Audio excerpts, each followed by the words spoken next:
Bonjour les amis, vous êtes toujours avec la chaîne ABD ACOM, animée par M. Sadir Mustafa, votre serviteur. Et je suis ravi de concevoir un autre sujet, une autre thématique sur l'économie parce que j'aime l'économie. J'ai toujours voulu faire des vidéos sur l'économie, ben voilà, maintenant vient le jour où je commençais ma première vidéo sur ce sujet qui, je pense, peut intéresser beaucoup de monde. Alors, comprendre l'économie, pourquoi? C'est pas pour se casser la tête, mais c'est pour des utilisations pratiques parce que, premièrement, nous avons tous besoin de prendre des décisions basées sur des critères objectifs.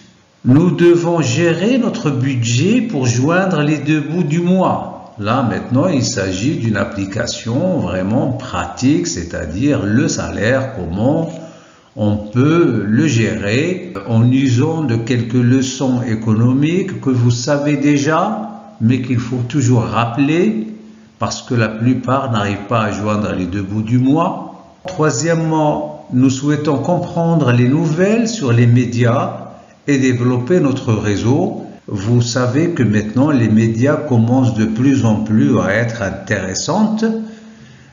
Trouver des gens qui parlent bien, qui écrivent bien sur des sujets qui sont économiques, etc. Et on aimerait bien être aussi acteur dans la participation au chat, à l'échange sur ces réseaux sociaux, dans le virtuel. Surtout que nous avons déjà bénéficié d'un certain nombre d'années de scolarité. Alors pourquoi ne pas y participer? Quatrièmement, comprendre l'économie, c'est comprendre comment fonctionne une entreprise, comme celle où vous travaillez par exemple. Et surtout, ce que l'on ne dit pas, c'est comprendre l'économie, c'est apprécier le degré de qualité de la communication qui y véhicule. Parce que l'économie, c'est une méthode, c'est une discipline, c'est une application concrète, pratique. Un minima, c'est parce qu'elle constitue un canal de communication entre les différentes catégories socio-professionnelles et les différents membres du statut hiérarchique.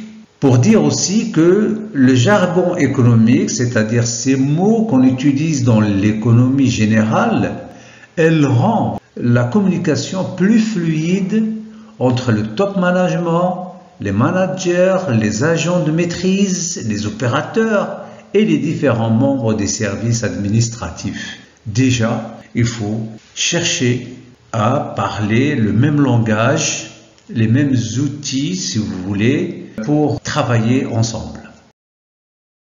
Donc, cette série de vidéos est dédiée à toutes les personnes qui s'interrogent sur... D'abord, elle peut intéresser quand on veut faire le choix d'une filière ou d'un métier d'avenir.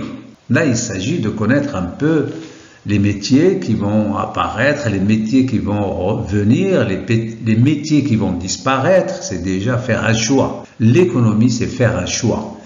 La préparation à la vie active, alors que vous soyez stagiaire ou alternant, etc., il est fondamental de connaître un peu le fonctionnement général de l'entreprise et des hommes qui y travaillent, et puis surtout de connaître le sens de son activité, pourquoi on va travailler. Quand on connaît le sens du travail, on est beaucoup plus motivé, on fait moins d'accidents de travail, donc on est moins blasé. Et puis, le travail, c'est aussi l'épanouissement individuel et familial. C'est l'objectif déjà noble du pourquoi il faut travailler. Et bien sûr, la participation aux efforts d'excellence dans les entreprises. Du moment qu'on y travaille, donc on a des idées, je travaille donc je pense. Donc ici on participe avec des leçons en économie, avec l'apprentissage des mots en économie, on peut facilement participer aux efforts d'excellence dans l'entreprise. Ou bien la vie entrepreneuriale. Il y a bien sûr des jeunes ou des gens moins jeunes qui veulent s'orienter vers l'auto-entrepreneuriat, statut entre auto-entrepreneurs, et bien sûr, ils doivent certainement connaître le jargon économique pour mieux gérer leurs affaires. Alors dans cette première partie, elle ne sera pas longue parce que je veux que votre attention reste présente du début jusqu'à la fin, c'est-à-dire de visionner la vidéo jusqu'à la fin. Et on va poser quelques questions autrement. D'abord, on va se dire qu'est-ce que c'est que l'économie? C'est un rappel, bien que intuitivement on en connaît qu'est-ce que c'est, mais c'est un rappel. Il faut dire aussi, est-ce que les compétences économiques sont-elles nécessaires? Parce qu'on oublie de le dire. Est-elle une discipline sérieuse pour résoudre les contraintes de gestion? Est-ce qu'elle a la place qui lui échoit, qu'elle mérite dans le fonctionnement d'une organisation? Est-ce que ces spécialistes sont écoutés? Quels sont les blocages qu'elle rencontre et leurs conséquences? Est-ce qu'un entrepreneur individuel a besoin de connaître cette compétence et suivre ses applications? Donc, on voit bien que longtemps, les spécialistes de l'économie sont un peu mis à la marge de l'entreprise. À tort d'ailleurs, parce que leurs compétences sont vraiment nécessaires pour le bon fonctionnement, la bonne marche, avoir une vision, etc. dans l'entreprise. Donc, on va commencer par à ses débuts, à commencer à manipuler certains mots, certaines notions, certaines techniques, certains outils, certains logiciels, si vous voulez, que peut nous donner cette discipline qui est l'économie générale. Alors, c'est quoi l'économie? Alors, d'une façon générale, on définit l'économie comme l'art de gérer des ressources rares, limitées. Par exemple, votre budget, votre salaire, c'est une ressource qui est limitée. Donc, dans l'entreprise, c'est la même chose. Pourquoi on fait cela? Dans l'entreprise, c'est pour répondre aux besoins du marché, local ou international, parce que maintenant, il faut, je crois, et le temps est venu maintenant de penser marché local, marché international. Donc, avoir un esprit, si vous voulez, méga projet. Donc, c'est tout un changement de mentalité qui doit s'opérer pour justement l'épanouissement des activités industrielles. Alors, il s'agit de produire des biens et des services moyennant un prix. Alors, déjà, on part des ressources rares, limitées, le marché, on parle maintenant de prix. Donc déjà, nous avons trois notions essentielles dans la définition de ce qu'est l'économie générale. Alors ce prix doit d'une part couvrir les frais engagés en infrastructure, parce que l'entreprise a besoin d'infrastructures, sauf pour quelques autres cellules, sauf pour quelques autres structures qui n'ont pas besoin d'infrastructures, mais en général, une entreprise de production a besoin d'infrastructures, elle a besoin d'investissement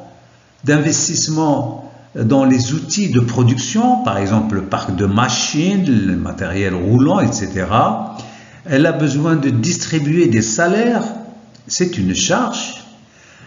Acheter la matière première, ce qui n'est pas une ressource illimitée, payer ses impôts, payer les frais financiers vis-à-vis des banques.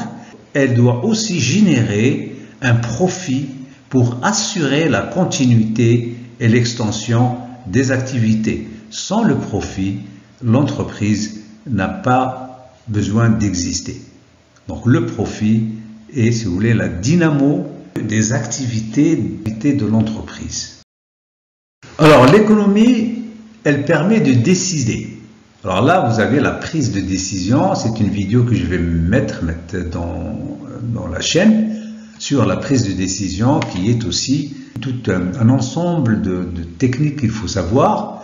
Elle doit décider quoi produire, quel produit il faut produire, quel service il faut produire. Elle permet aussi de décider de la gestion de la production. C'est tout ce qu'on appelle un peu le manufacturing, c'est-à-dire les processus de travail, comment gérer cette production pour qu'on économise sur les ressources rares. Elle permet de décider au niveau des relations humaines, une chose qu'on oublie souvent, qu'on mitige, qu'on néglige, alors que les relations humaines sont aussi importantes que la gestion de la production, parce que les deux sont interactives, toutes les deux sont très liées. Et puis, elle permet de décider aussi l'existence ou bien le degré de la concurrence qui existe sur le marché. On ne peut pas créer une entreprise sans connaître la concurrence, sans connaître le produit, sans savoir gérer la production, sans savoir gérer les relations humaines, sans connaître l'existence de concurrence et aussi à quel prix.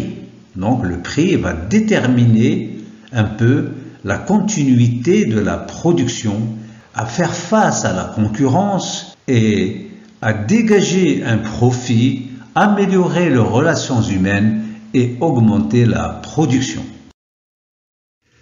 Par exemple, si vous travaillez dans une usine de confection, de textile, une usine alimentaire ou bien automobile, aéronautique, la chaussure, l'entreprise elle décide, ça c'est un exemple que je vous donne, quel type de produit fabriquer, quel avion, quelle voiture, est-ce que c'est le haut de gamme, le bas de gamme, est-ce que économique, est-ce que électrique, où les fabriquer et comment les fabriquer, avec qui on va fabriquer, avec quelles matières premières. Vous avez des matières premières qui sont très différentes. Et puis, surtout, c'est quelle amélioration peut-on apporter? Voilà un peu, si vous voulez travailler dans une entreprise, on doit connaître ces choses.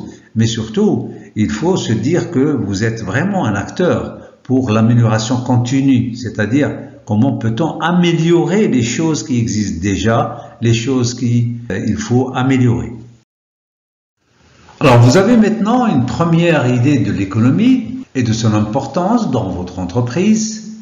Je rappelle, elle englobe, elle concerne les activités relatives à la production, les finances et surtout les relations humaines. Alors déjà 3 points qu'il faut saisir.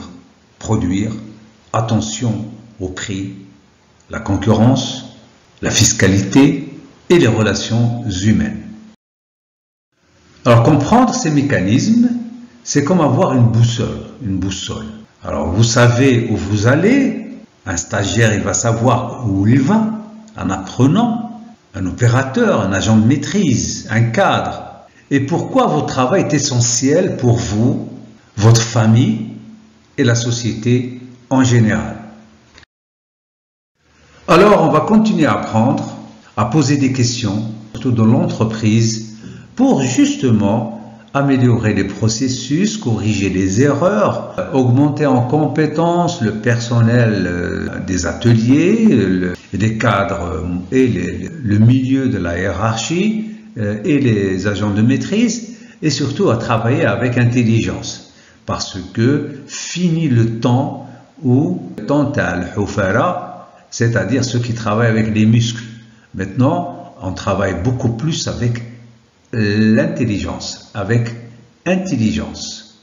C'est-à-dire, nous sommes devant des opérateurs, des opératrices, des agents opérationnels qui ont un certain niveau, le niveau de bac et même plus, et puis la complexité du produit, parce qu'il ne s'agit plus de produire avec des outils élémentaires, rudimentaires, archaïques. Nous avons des outils qui sont très connectés, le digital, etc. Donc, on a besoin beaucoup plus de compétences cognitives, de compétences de travailler avec intelligence, de travailler avec le bagage que l'on a déjà pour rester motivé. Alors, si la mauvaise gestion et la concurrence touchent l'entreprise, c'est ça ce qu'il faut savoir, parce que l'entreprise, bien sûr, elle ne nous appartient pas, mais notre sort est lié. Hein. Si la mauvaise gestion, la concurrence, elle touche l'entreprise, elles ne vous épargneront pas. C'est-à-dire que cette mauvaise gestion et cette concurrence va aussi toucher vos intérêts. Alors, vous êtes la clé de vos succès présents et à venir, et ceux de votre entreprise. C'est la fin de cette vidéo. ABDA.com vous remercie et à bientôt dans la prochaine vidéo, Inch'Allah.